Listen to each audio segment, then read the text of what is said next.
Today I'm going to show you how I transformed this bench I found on the side of the road at $0 into something like this. Wow, stunning, beautiful, retro piece of mid-century modern furniture that goes perfectly with our home. Stay tuned! So, a few weeks ago I found this bench.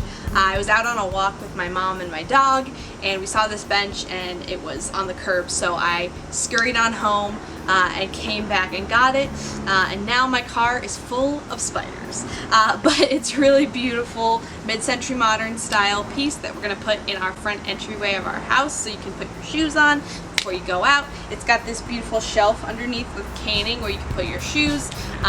It's in really good shape. I think it really just needs a cleanup and definitely new foam in the seat. This is completely disintegrated. It's got like a mound of foam right here that is just shredded. Tipped her over. So I'm just examining how it's attached and seeing what I can do next. But the cane is in really good shape on the bottom, so that's good. It almost looks like there's like wax over the screws so that it won't come undone. I'm gonna need a couple of tools. So you can see inside there, kind of, it looks like wax. So I'm gonna go get a screwdriver and see if I can bust through that. How odd. This is definitely from the 50s, so they could have done things different back then. Okay, it's not wax, it's just a lot of spider web.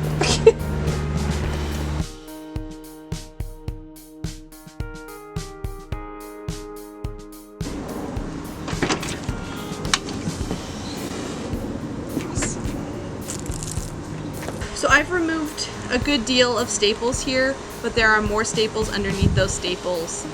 And then there's also glue holding the fabric down, so I've just resolved to cut this baby open and then I will get some new fabric. I'm gonna try to find something vintage looking.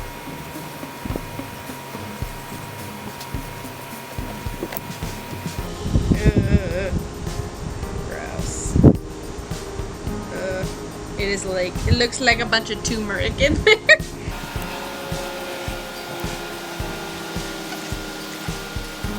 Oh my god.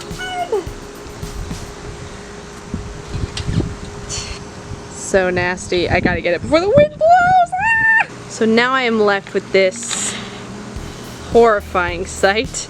And I'm going to try to remove it. I'm gonna use this gigantic saw.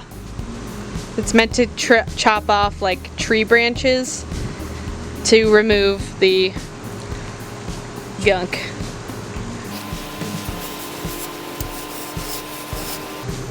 Honeycomb or a cheese? Removing all of the 1950s disintegrated foam was quite a job, so I just took it in small sections and definitely put a plastic bag underneath to catch all of the residue. The cane was in great shape, it just needed a good scrub, so I used some soapy water to get all that grime off of it. But otherwise, it was in good shape. Now it's time for the foam portion of the project. I bought a piece of foam at Joann's and turns out they actually cut it for you there. So I've cut my piece. It's a much better job than I did last time, but I figured I wouldn't show it since it's in another video I just recently did. Now it's time to cut my fabric. It's been kind of a while since I've worked on this project. I was trying to find the right fabric. I was trying to make some decisions about that, and I found this fabric online, and it was the cheapest option. Joann upholstery fabrics got really expensive and just weren't quite even the look I was going for. And then I found this fabric, super cute, retro, yellow little boomerang. I got this online from bestfabricstore.com. I think it was like $7 a yard or $6.98 per yard. So if you can tell here, I've scraped and scraped and scraped for dear life to remove all of this foam. It's still kinda got stuff on it. I did remove all the staples from all sides, which actually only took about an hour once I bought the staple removal tool. And then I'm gonna put my fabric on top and just kind of cut it to size. So I'm just gonna use the fabric to measure and also make sure that I have at least 2 or 3 inches of allowance on either side so I can tuck it under and staple it securely. Isn't this the cutest fabric ever? So it is pretty much the exact right length this way, and so I only have to cut this way. So that's pretty great. So I brought everything inside. Now it's time for me to cut myself a piece of batting to go on top of the foam. It gives it more of like a comfortable feel and less like square looking. So I'm going to cut that out. I bought this like tiny one that's meant for a crib because I don't need that much.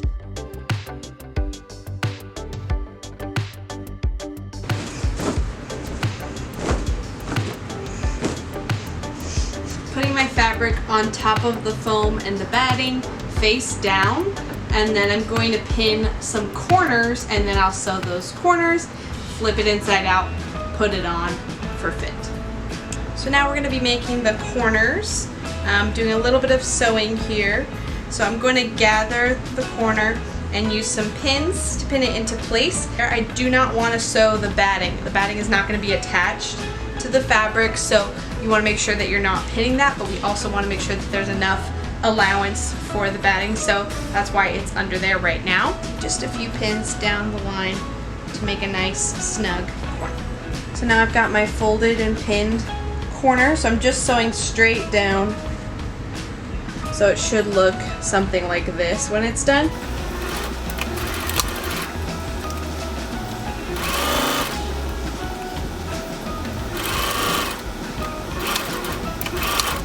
And there you have it, a lovely little corner. Tucks in just beautifully. Perfect for our project. Okay, so next I'm going to cut out the excess on the inside of the corner. And just cut this little bit out.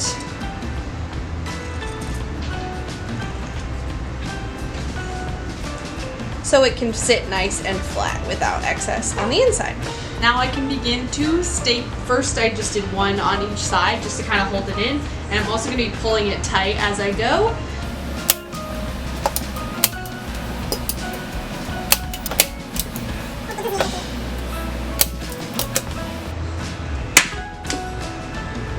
Oh no, out of staples. Alright, got some more staples. Alright, so we have our cushion all stapled. So now I'm going to flip it over and put the bench on top and then screw it all together. Didn't end up doing anything to the base. I just cleaned it because it's beautiful. Thank you so much for watching. This is the final product. It came out almost exactly as I envisioned it, which makes me very happy. If you enjoyed this video, feel free to give it a thumbs up and subscribe to my channel, and go ahead over to Instagram and follow me at ScroungerUpper for more projects like this one. Thanks for watching.